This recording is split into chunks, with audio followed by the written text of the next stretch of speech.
Hey, morning, folks. Happy Thursday. Hope everyone's doing all right. Because crude bulls are basically. So I think can just get straight into this, to be honest. So what happened overnight? So we had a recovery yesterday.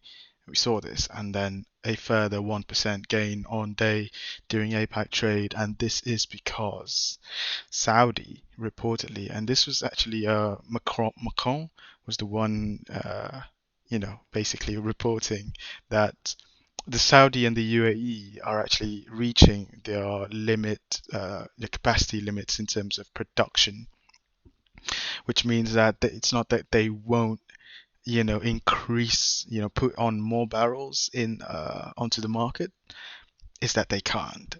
So, and then at the same time, we do have the G7 meeting that's been happening, right?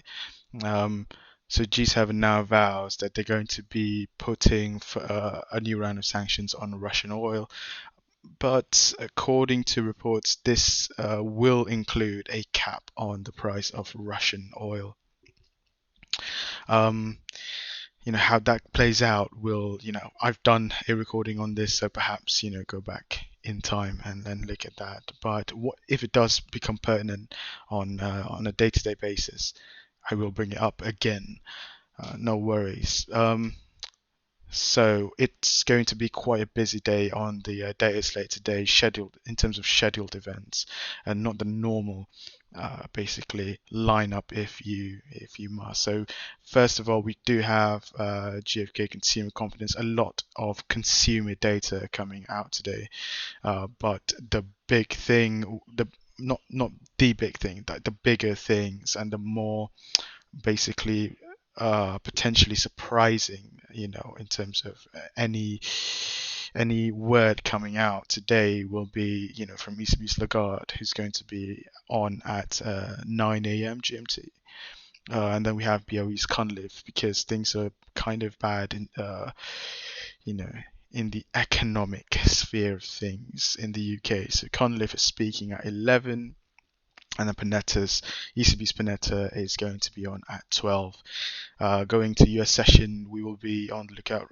So a boatload of US data as well. So retail inventories, goods trade balance, wholesale inventories, and these are all advanced reading, right? So this could potentially be, a bit more market moving rather than, data we kind of already expect, final readings, so to speak. The NATO summit will be kicking off today, so that'll be a bit more rumbling in terms of, the war in Ukraine and all that stuff. See, we're still pushing. This bad boy is still going crude, so we are trading above what was this, the 21st high, so nicely above that 111s. Next point of test would be the 112s or to handle, and then this prior high of year before we look to 113 and above, basically. Dixie's pretty muted, but as I mentioned yesterday, this will be kind of an important level for bulls to kind of trade around. As you can see here, dips below and then just gets bought back up, and then opens above there. So it is still a key level to monitor today on the Dixie.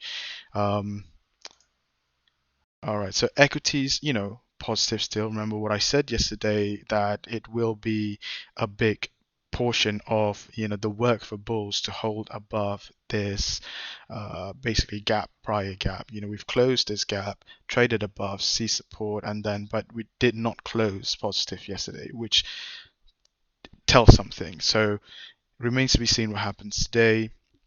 If we can hold this, I suspect will be, because the G7, there's so many things happening right now. I don't see this, any concerted, persistent, consistent moves on this market until pretty much the week is over. So I think we'd look at Thursday to Friday to potentially see any moves or a bit of relief.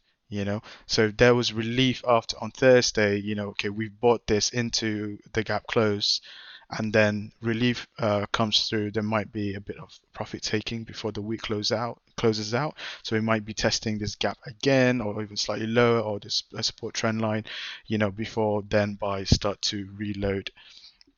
Um, I think that's about it really. Nothing much on the euro, but we are still trading above those 2 week highs. On the Aussie, um, pretty muted, but what is evident here is that we are holding above that 69,000 handle. So a lot of buying happening around this area here. We're not even going for that test below here, which is telling, right? So buyers are buying around this area. So trying to short around here would be, for lack of a better term, it would be it won't be wise. All right, gold remains under pressure. We see the Dixie holding near those highs, and it just hasn't been a great product really. So this is Reed with the daily briefing. Any questions, hit me in the comments. Remember to hit subscribe, hit the bell icon for future videos.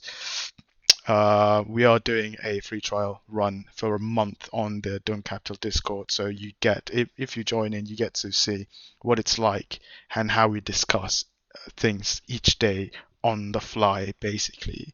So every data point that comes out, right, we are there on the desk, and our head of trading, Tim, is live Mondays to Fridays during the European trading hours. Hope this was useful.